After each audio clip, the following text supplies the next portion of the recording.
Vamos lá? Capítulo 5. Aventuras.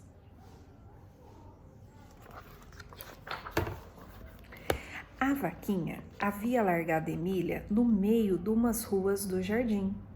Como o sol estivesse esquentando as pedras, ela percebeu que se não fosse para a sombra, morreria torrada. E como não visse em redor nenhum cavalinho ao seu alcance, teve de vencer a pé o espaço que ia dali até o canteiro próximo. Como padeceu para vencer aquela enorme extensão de 1 metro, por cima da horrível pedranceira do pedregulho.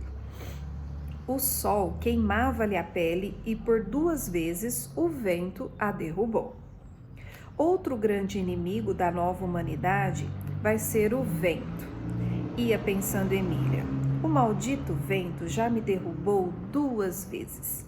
E, no entanto, devia ser um ventinho de nada, pois pouco boliu com as folhas desse jardim. O sistema de andar de pé, próprio dos bípedes, só dá resultado com as criaturas que possuem tamanho, como os antigos homens e as aves. Para um serzinho sem tamanho como eu, é o maior dos desastres.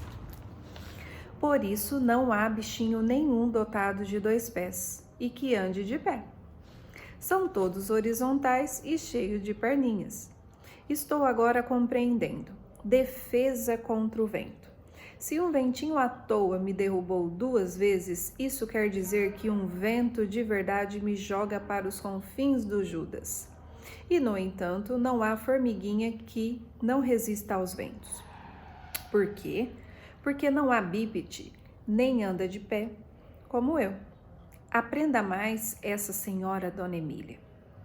E assim, filosofando, alcançou a sombra dos periquitos em redor do canteiro, onde se sentou sobre um pauzinho seco para descansar e pensar na vida. Que mundo este, santo Deus, murmurou muito atenta a tudo quanto se passava ao redor. É o tal mundo biológico, de que tanto o Visconde falava, bem diferente do mundo humano. Diz ele que aqui quem governa não é nenhum governo com soldados, juízes e cadeias. Quem governa é uma invisível lei natural. E que lei natural é essa? Simplesmente a lei de quem pode mais. Ninguém neste mundinho procura saber se o outro tem ou não tem razão. Não existe a palavra justiça. A natureza só quer saber de uma coisa: quem pode mais?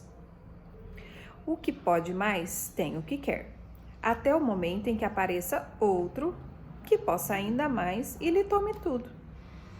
E por que essa maldade? O Visconde diz que é por causa de uma tal seleção natural. A coisa mais sem coração do mundo, mas que sempre acerta, pois obriga todas as criaturas a irem se aperfeiçoando. Ah, você está parado? Não se aperfeiçoa, não é? Diz a seleção para um bichinho bobo. Pois então, leve a breca. E para não levar a breca, o bichinho trata de inventar toda sorte de defesas e astúcias. O tatuzinho inventou aquela defesa de virar bola e fingir-se de morto. Os gafanhotinhos inventaram um verde que os confunde com a grama. As aranhas inventaram a teia para caçar as moscas e os ferrões, e o veneno para se defenderem. Inúmeros inventaram asas. Outros inventaram as cascas grossas. A pulga inventou o pulo. Eu sempre achei graça da prosa dos homens com as invenções lá deles. Que são invenções dos homens perto dos milhões de inventos desses bichinhos? Não há pulgão que não tenha vários inventos para a defesa, para conseguir alimento, para morar, ou, como diz o Visconde, para sobreviver. No mundo onde a tal seleção só tem 2 palavras na boca: isca, pega. Emília olhava em redor e ia compreendendo o mundo novo em que tinha de viver. À esquerda, viu uma aranha sugando um mosquito preso em sua teia invisível. À direita, um bando de formigas atracadas a uma pobre minhoca, que se debatia como um S vivo. Um filhote de louva-a-Deus estava fingindo que rezava de mãos postas. Mas na realidade, aquilo não era reza, e sim um bote armado contra uma presa qualquer. A vida é uma caçada contínua, filosofou Emília. Estes meus colegas parece que só não caçam quando estão dormindo. Os pés de periquito abrigavam inúmeros moradores permanentes, além de hóspedes alados que chegavam e ficavam por ali alguns instantes e lá se iam. Emília calculou que para cada bichinho de terra dos sem asas havia muitos do ar, com asas e que levavam a maior parte do tempo voando. Chega de caçadas, disse ela por fim. Preciso descobrir outro cavalinho para continuar a minha viagem. Nesse momento, uma mutuca sentou-se perto dela. Emília pensou: montar nessa mutuca não vai dar certo, porque há os tais tombos. Mas, se eu agarrar-me às suas patinhas traseiras, isso não a atrapalhará em nada no voo. E pode ser que ela me aproxime do palacete. Decidida a fazer a experiência, aproximou-se da mutuca por trás, como fazem certas aranhas de parede, das que não usam teias e sim botes. E fez como essas aranhas, deu um bote nas perninhas traseiras da mutuca, segurando-se com toda a força. Assustada com aquilo, a mutuca voou, um voo pesado de quem está levando uma carga excessiva, e desceu logo adiante. Emília largou-a, muito contente com a ideia que tivera. Bravos, vou chegando, estou só a 3 metros da calçada. Que lugar era aquele? Um simples canteiro de violetas dentro do qual Emília teve a sensação do caçador em plena mata virgem. A sua redução de tamanho permitia-lhe ver a abundância do pequenino. Quantas vidinhas na sombra daquela mata, sobretudo sob formas de vermes. Bichos cabeludos de todos os jeitos e lagartas não cabeludas, uma delas com chifres no nariz, como o quindim. E mede palmos cor de esmeralda, translúcidos, gulosamente devorando folhas ou tecendo casulos, e caramujos, e tatuzinhos, e uma infinidade de formas de vida que só os sábios sabem. Por uma fresta, Emília viu lá pelas alturas várias borboletas borboleteando pelas flores, tão leves e lindas, mas uma vespinha jiti, a furtar o pólen numa violeta, a distraiu. E por causa dessa vespinha, a pobre Emília quase levou a breca. Enquanto observava a linda vespa naquele trabalho, uma horrenda sassará se aproximou de ferrão arreganhado. Emília tinha ódio a essas formigonas pretas desde o dia que Pedrinha encontrou no pomar lá no sítio um ninho de beija-flor com 2 filhotes já meio devorados por elas. As canibais foi o nome que o Visconde lhes deu.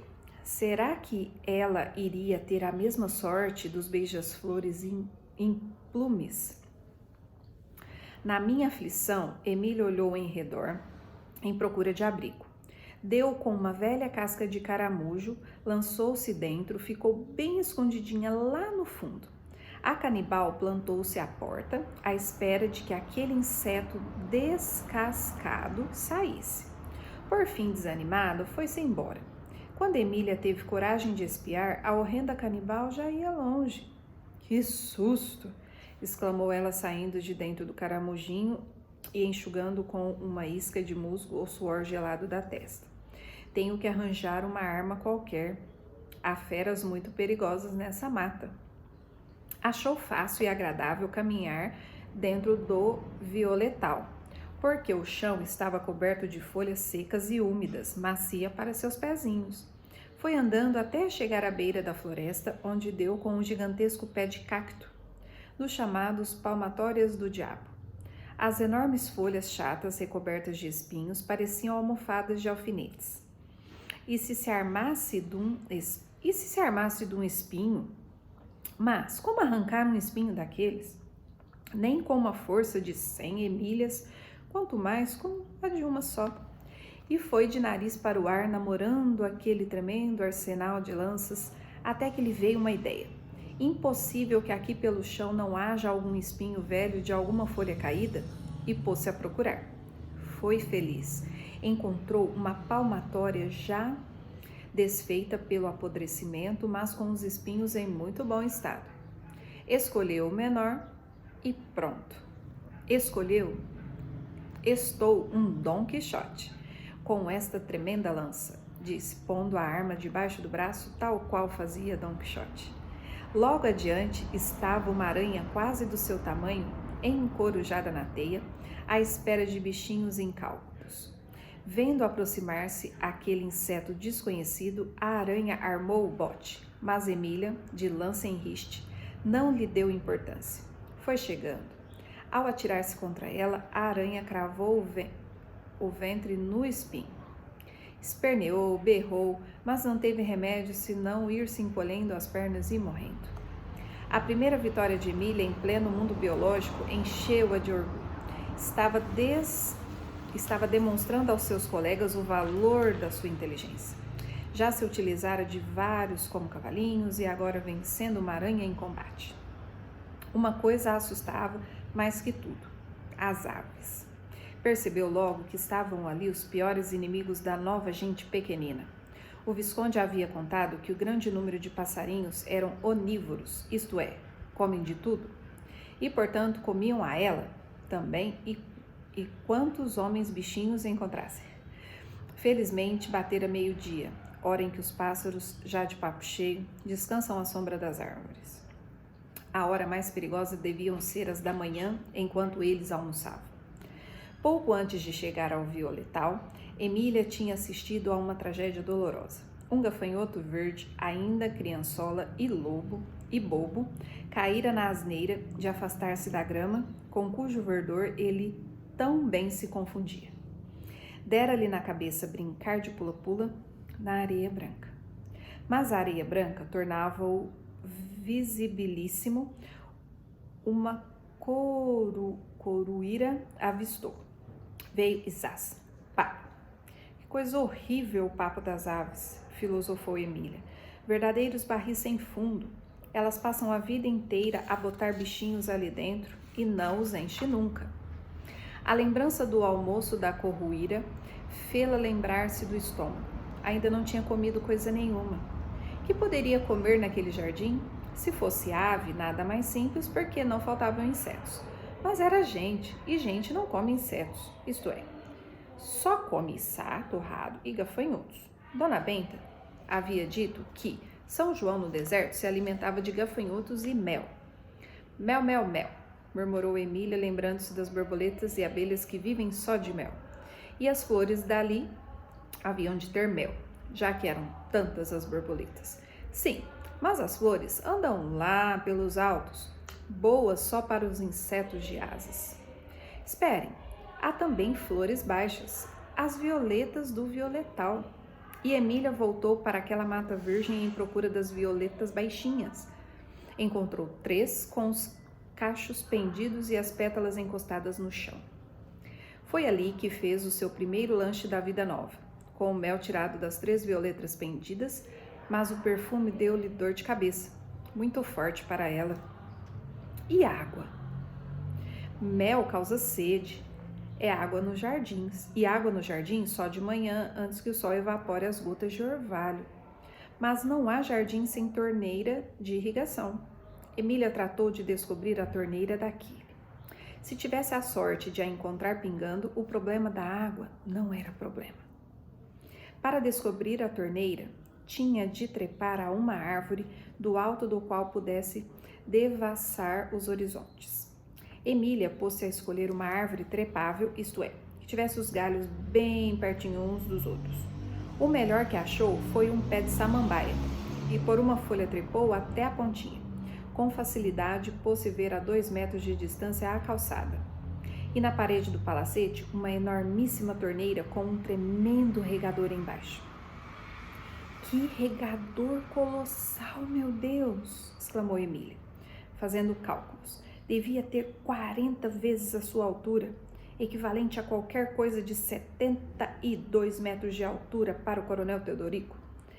Em suas comparações, que se lembrava sempre desse homem famoso no bairro de Dona Benta por causa do seu tamanho.